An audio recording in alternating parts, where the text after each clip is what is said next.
Sebetulnya kita tidak alergi dengan orang-orang yang percaya diri, yakin ada di jalan yang benar, sehingga kalau ada orang-orang yang tidak sepaham, maka silahkan undang saya, siap berdebat dalam ilmu apapun, menggunakan data, kitab, manuskrip, dan sebagainya. Itu bagus. Saya dukung sekali kalau ada orang-orang yang gentle seperti itu.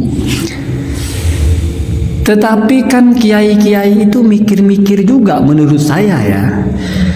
Artinya ngukur-ngukur ini siapa? Assalamualaikum warahmatullahi wabarakatuh. Pada kesempatan yang sangat berbahagia ini kita akan memang sebuah video di mana dalam video tersebut Gus Zaini ngerosting Nur Yahya, si pengikut fanatik Iman Al-Kaburi. Lantas bagaimana roastingannya? Langsung saja kita simak videonya. Oke, semua Mbah Khudori Rembang khususnya. Ya. Kalau jenengan mau undang saya ke dalam jenengan khusus untuk debat, silahkan, saya siap. Ya. Dari berbagai macam manuskrip kitab, data, ilmu tasawuf, syariat, hakikat, makrifat, semuanya ada. Itu. Jadi begitu, tidak hanya Pak Khudori tapi semuanya. Di antaranya ya ini gitu. Silatu ahlil baitin nabawi al-muharrama alaihim as-sodaqoh qurbatun mustahabbatun bil ijma' kama waddatihim wa mahabbatihim. Jadi menyambung hubungan dengan ahlul bait Nabi ya, yang dimuliakan ya, itu berupa sedekah ya, yang mendekatkan dan menjadikan mahabbah. Ini sudah disepakati oleh semua ulama, sama seperti mencintai ahlul bait Nabi, karena berdasarkan firman Allah Ta'ala, kulla as'alukum alaihi ajran illal mawaddata fil qurba. Sebetulnya kita tidak alergi dengan orang-orang yang percaya diri, yakin ada di jalan yang benar, sehingga kalau ada orang-orang yang tidak sepaham, maka silahkan undang saya, siap berdebat dalam ilmu apapun, menggunakan data, kitab, manuskrip, dan sebagainya. Itu bagus. Saya dukung sekali kalau ada orang-orang yang gentle seperti itu. Tetapi kan kiai-kiai itu mikir-mikir juga menurut saya ya. Artinya ngukur-ngukur ini siapa? Yang ingin berdebat dan ingin diundang ini siapa? Gitu. Maka untuk naik nilainya, untuk naik daya tariknya, sehingga ada kemungkinan untuk diundang, maka Kiai KRT Nur Yahya ini mungkin sedikit agak dikembangkan, sedikit agak ya kasarnya belajar lagi yang lebih lagi, sehingga dalam performanya itu tidak tampak hal-hal yang agak-agak konyol gitu. Sekarang bayangkan ada di pusara mengkritik kitab, mengkritik kitab Bughya, mengkritik, bahkan mau ada di pusara walau aftal muftun, walau aftal mufassirun, Nabi Adam tidak punya ibu, saya tetap punya ibu, misalnya gitu. Ya tapi membaca kitab 2 baris, jadi salah semua. Ya walaupun salah semua itu berlebihan, tapi jadi untungnya yang nulis gak dengar. Kalau yang nulis dengar itu dimaki-maki. Bukan begitu tong cara memahaminya gitu. Kalau orang Jakarta kan tong ngomongnya, nggak gitu. Lagi pula kok kayak nggak mengerti susunan nahwu gitu. Misalnya begini, silatu ahlil bait ya an-nabawi al-muharramatu. Ya inilah, karena dibacanya al-muharramah jadi kita tidak tahu al-muharramatu apa al-muharramati. Lalu dimaknai bersilaturahmi dengan ahlul bait yang mana dihormati. Kira-kira yang dihormati itu silaturahminya apa ahlul baitnya? Ya mesti ahlul baitnya toh. Loh, kalau ahlul baitnya kok memakai al-muharramatu? Ahlul bait itu kan ahlun kan? Itu kan mudzakkar. Walaupun misalnya ahlun kan mudhof kepada al-bait, terkadang mudhof ilaih itu bisa saling menggantikan. Al-baitnya juga mudzakkar. Dalam Al-Quran itu ila baitika al-muharram, kalau mau pakai baitnya al-muharram bukan al-muharramah, apalagi ahlun jelas mudzakkar. Ini kan al-muharramah, oh berarti bukan menyifati ahlul dan tidak menyifati ahlun dan juga tidak menyifati al-bait. Jangan-jangan menyifati silatun, oh berarti yang dihormati itu silahnya ya, silaturahminya, bukan ahlul baitnya. Ya berarti kan nggak masuk Pak ya. Lalu alaihim apa posisinya? Kalau al-muharramah itu adalah yang dihormati, alaihim atas mereka. Nggak ada bahasa Arab itu menjelaskan sesuatu dihormati setelahnya masih pakai dhamir ala kemudian kembali kepada yang dihormati. Kita baca misalnya Al-Quran, ila baitika al-muharram, sudah nggak ada alaihihnya, kepada rumahmu yang dihormati. Ya, kalau mau pakai bahasa dihormati, al-muharram itu maksudnya diharamkan. Artinya jadi kan haram itu mengharamkan, mencegah. Jadi Baitul Haram itu ya oke lah, daerah yang dihormati, tapi di situ ada hal-hal yang tidak boleh. Kan begitu sebetulnya. Sama dengan normalnya kan al-mukarram, Mekkah al-Mukarramah kan begitu, Mekah yang dimuliakan. Kalau al-Baitul Muharram ya oke lah dihormati, ihtiram juga menghormati. Tetapi lebih sering dipakai itu ini dijaga, ada yang tidak boleh di situ. Nah, kira-kira kan begitu ya. Kemudian as-shadaqatu ini kok menjadi khobar dari silah ya. Jadi menghormati atau berkunjung kepada orang-orang dzurriyyah Nabi yang dihormati itu adalah mendekatkan. Kurbatun adalah mendekatkan, mustahabatun yang disunahkan. Wah, jadi rusak itu ya, rusak kayak nggak pernah belajar bab zakat saja.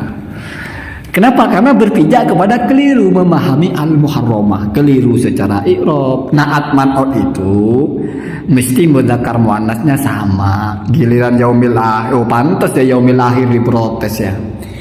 Padahal yaumil akhirah gitu. Jadi gitu ya, giliran yaumil akhirah diprotes. Ini yaumil mudzakkar akhirah kok muannas. Padahal itu bukan na'at man'ut. Ini na'at man'ut malah mudzakkar muannas. Ahlun dengan al-muharramah. Mestinya al-muharram kalau mau ke ahlunnya. Lalu apa maksudnya ibarah ini? Al-muharramatu alaihim as-shadaqatu. Ya. Atau kalau mau dibaca al-muharramati karena secara i'rab kembali kepada ahlul bait. Tetapi yang diharamkan itu bukan al-muharram itu artinya bukan dihormati tapi diharamkan. Yang diharamkan itu bukan ahlul baitnya Pak, tapi haram kepada ahlul bait itu. Apa yang haram? Shadaqatun, as-shadaqatu shadaqah. Jadi bersilaturahmi kepada ahlul bait di mana shadaqah itu haram bagi mereka. Begitu Pak Kiai cara memaknainya. Kurbatun bukan mendekatkan, tapi kurbah itu adalah taqarrub ilallah atau ibadah gampangnya. Ya, oke lah dia mendekatkan nggak apa-apa ya. Karena kalau mendekatkan itu kan jadinya ini Pak. Jadi ada sesuatu yang jauh lalu kita dekatkan, itu qarrabah, takrib namanya, mendekatkan. Berarti kan muta'addi. Kalau qaruba itu dekat artinya. Jadi kurbatun itu kedekatan kita kepada Allah, atau itu ketaatan atau ibadah. Mustahabatun memang secara bahasa dicintai, tapi ini kan bicara hukum Pak, disunnahkan ya. Jadi bersilaturahmi kepada ahlul bait di mana mereka ini haram menerima sedekah adalah sebuah ibadah yang disunnahkan. Begitu pemahaman, kan jadi jauh ya. Jadi kan bingung kiai-kiai itu. Lah terus modalnya opo, nantang-nantang debat, pengen diundang debat. Kalau memahami dua baris di mana isinya itu pengetahuan dasar gitu, berkaitan dengan rukun Islam malah, yaitu tentang zakat. Ya kenapa saya bilang tentang zakat? Karena sodakoh di sini adalah kalau madzhab Syafi'i sodakoh yang wajib. Wa imma zakat fitrah, wa imma zakat mal, wa imma kafaroh ya atau fidyah ya, wa imma nazar. Pokoknya kalau sodakoh itu sudah statusnya wajib diberikan oleh si orang yang mau bersodakoh itu, maka itu tidak boleh diterima oleh ahlul bait. Kalau sunnah, sodakoh sunnah boleh. Hibah misalnya, hadiah misalnya, atau infak misalnya boleh. Kenapa? Karena yang tidak boleh itu adalah sodakoh yang wajib ya, yang umumnya itu zakat mal, zakat fitrah. Tapi ada sodakoh yang wajib. Sodakoh itu apa sih? Memberikan sesuatu. Ada yang statusnya wajib, misalnya salah satunya nazar atau kafaroh ya, kasih makan 60 fakir miskin misalnya, atau apa, itu kan jenis-jenisnya ya. Jadi gitu ya, gitu. Jadi dikembangkan dulu, diekspertkan dulu kualitasnya sehingga meyakinkan gitu, layak memang. Sama dengan Abdul Farah Ibnul Jauzi ketika merilis kitab Al-Mawdu'at itu membagongkan sekali, Pak.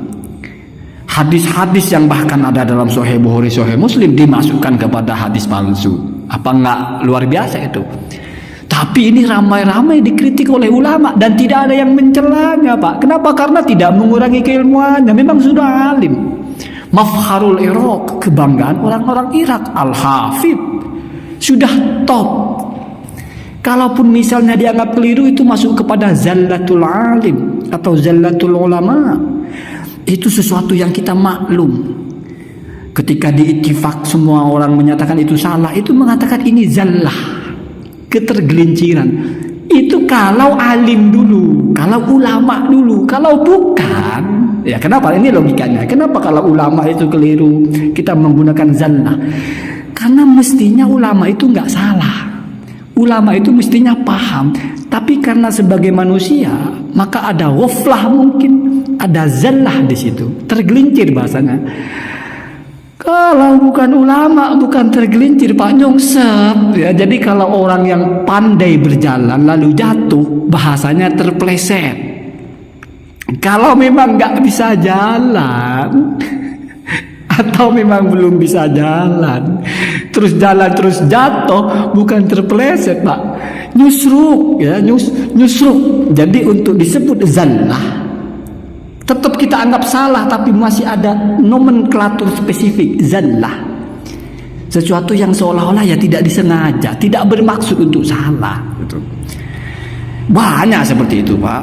Misalnya Muhyiddin Ibnu Az-Zubairi misalnya yang memfatwakan bahwa membaca niat talaful itu wajib, itu salah satunya itu zallah semua ya.